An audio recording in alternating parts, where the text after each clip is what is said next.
కరీంనగర్, మెదక్, నిజామాబాద్, ఆదిలాబాద్కు సంబంధించి పట్టభద్రుల MLC Congress party అభ్యర్థిగా మల్లికార్జున ఖర్గే జాతీయ అధ్యక్షులు ఉట్కూరి నరేందర్ రెడ్డి ఆల్ ఫోర్స్ సంస్థల అధినేతను ఉత్తర్వులు జారీ చేయడం జరిగింది. మనతో పాటు కాంగ్రెస్ పార్టీ ఎమ్మెల్సీ అభ్యర్థి నరేందర్ రెడ్డి గారు ఉన్నారు. వారితో మాట్లాడదాం.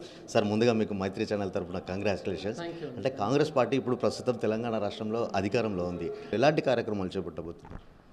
ముందుగా నేను మైత్రి ఛానల్ ద్వారా మరి ఏఐసిసి అధ్యక్షులు శ్రీ మల్లికార్జున ఖర్గే గారికి, general secretary Shri K C Venugopal గారికి, అలాగే మన Telangana in charge madam Deepa Das Munshi madam గారికి, గౌరవ ముఖ్యమంత్రి వర్యులు శ్రీ యనమల రేవంత్ రెడ్డి గారికి, అలాగే మన పిసిసి ప్రెసిడెంట్ మహేష్ కుమార్ గౌడ్ గారికి, మరి ఈ కరీంనగర్, ఉమ్మడి ఆదిలాబాద్, మెదక్, నిజామాబాద్లో ఉన్న మంత్రివర్యులు శ్రీ పొన్నం ప్రభాకర్ గారికి, శ్రీధర్ బాబు గారికి, అలాగే దామోదర రాజనరసింహ గారికి, అలాగే మరి ఇన్ఛార్జ్ మంత్రులైన సీతక్క గారికి, కొండా సురేఖ గారికి, ఉత్తమ్ కుమార్ రెడ్డి గారికి, మరియు జూపల్లి కృష్ణారావు గారికి, ఈ 4 జిల్లాల్లో ఉన్న మరి నన్ను బలపరిచిన ఎమ్మెల్యేలకి, తర్వాత ఎంపీలకి అండ్ డిసిసి ప్రెసిడెంట్లకి, కాంగ్రెస్ ప్రజాప్రతినిధులందరికీ ముందుగా నేను ధన్యవాదాలు తెలియజేస్తున్నాను.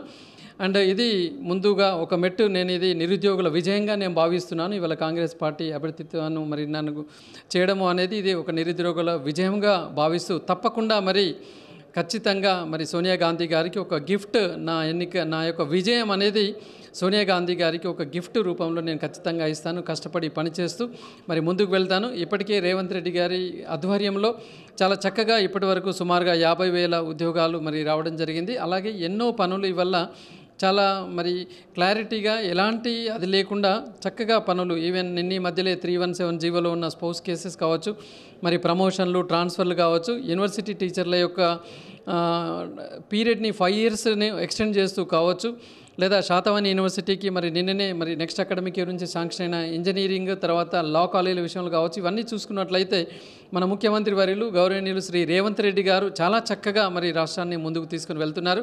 ఇలాంటి తరుణంలో మరి ఖచ్చితంగా ఈ 42 అసెంబ్లీ కాన్స్టిట్యూన్సీలో పట్టు ఉన్న ఈ ఎమ్మెల్సీ పట్టభద్రుల ఎమ్మెల్సీలో ఖచ్చితంగా ఘన విజయం సాధించి మరి ముఖ్యమంత్రి గారికి, పిసిసి ప్రెసిడెంట్ గారికి, అలాగే మల్లికార్జున ఖర్గే గారికి, సోనియా గాంధీ గారికి ఖచ్చితంగా ఒక గిఫ్ట్ నేను అందిస్తానని చెప్పేసి ఏ ఉద్దేశం కొద్దైతే నమ్మకంతో అయితే మరి నన్ను మరి ఈరోజు ప్రకటించడం జరిగిందో కాంగ్రెస్ అభ్యర్థిగా, తప్పకుండా నేను వర్క్ చేసి ఎక్కడ కూడా కంప్రమైజ్ కాకుండా మరి నిరుద్యోగాల పక్షాన, ఉద్యోగాల పక్షాన నిలుస్తూ ఖచ్చితంగా ఘన విజయం దిశగా నేను తీసుకెళ్తూ, అట్లాగే కాంగ్రెస్ పార్టీ యొక్క ఖ్యాతిని ఇనుమడింపజేస్తూ మరి దీని యొక్క ఈ విజయ ప్రభావం అనేది రాబోయే రోజుల్లో ఇంకా కాంగ్రెస్ పార్టీ తెలంగాణ రాష్ట్రంలో ముందుకు వెళ్ళే దిశగా నేను కృషి చేస్తానని వీరికి ధన్యవాదాలు తెలియజేస్తున్నాను.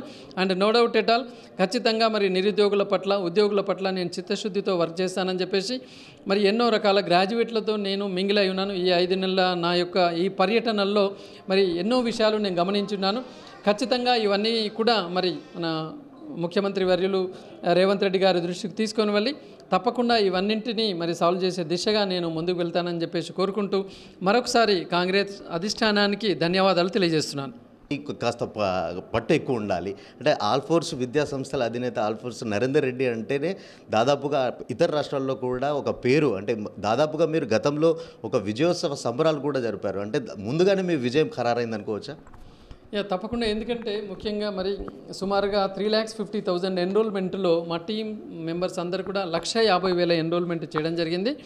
మరి ఇందులో మా యొక్క ఎంప్లాయీస్నే కాకుండా మరి చాలామంది ఇందులో వెరీ యాక్టివ్గా ఇన్వాల్వ్ అయ్యారు. అసలు మొట్టమొదటిసారి పట్టభద్రుల ఎమ్మెల్సీకి మేము ఎన్రోల్ చేసుకోవాలన్న అవేర్నెస్ ఇప్పుడే వచ్చిందండి. అసలు ఎమ్మెల్సీకి ఇంత క్రేజీ రావడం కూడా ఎన్ని సంవత్సరాల్లో ఇది మొట్టమొదటిసారి వింటున్నాం. ఇది మీ ద్వారా జరిగింది అని చెప్పేసి చాలా సందర్భాలు. కేవలం నరేందర్ రెడ్డికే సొంతం. అంటే గతంలో ఎమ్మెల్సీ ఎన్నికలు జరిగినప్పుడు ఇంత పెద్ద ఎత్తున ఎన్రోల్మెంట్ కానీ, ఇంత పెద్ద అవేర్నెస్ కానీ లేకుండే. కేవలం ఒక విద్యావేత్తగా కూడా, ఒక విద్యా సంస్థల అధినేతగా కూడా ఆల్ ఫోర్స్ నరేందర్ రెడ్డి ఒక పట్టభద్రులను చైతన్యం చేస్తూ కూడా ఈ ఎన్రోల్మెంట్ ప్రక్రియను పూర్తి చేసుకున్నారు. అంటే దీని పట్ల, అంటే భవిష్యత్తులో నిరుద్యోగుల సమస్యలపై మీరు ఎలాంటి, అంటే ఇప్పటివరకు మీ దృష్టిలో ఎలాంటి సమస్యలు ఉన్నాయి, వాటి కృషి ఎలా చేస్తారు? ముఖ్యంగా నిరుద్యోగులు మనం చూస్తూనే ఉన్నాము. వారి సమస్యలు తర్వాత ఏళ్ల తరబడి వాళ్ళు నిరీక్షణలో ఉన్నారు.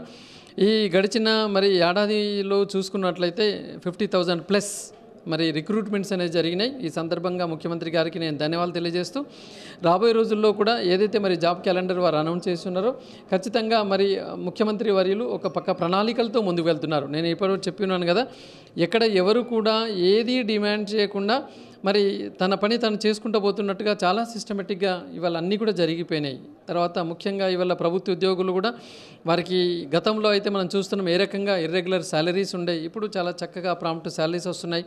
ప్రమోషన్స్ కానీ ట్రాన్స్ఫర్లు కానివ్వండి అన్నీ కూడా ఏదైతే వాళ్ళ మేనిఫెస్టోలో పెట్టి ఉన్నారో ఎవరు మళ్ళీ ఫోర్స్ చేయకుండా మళ్ళీ అప్పీల్ చేయకుండా చాలా చక్కగా మరి ఇవాళ ప్రభుత్వం కొనసాగుతున్నది.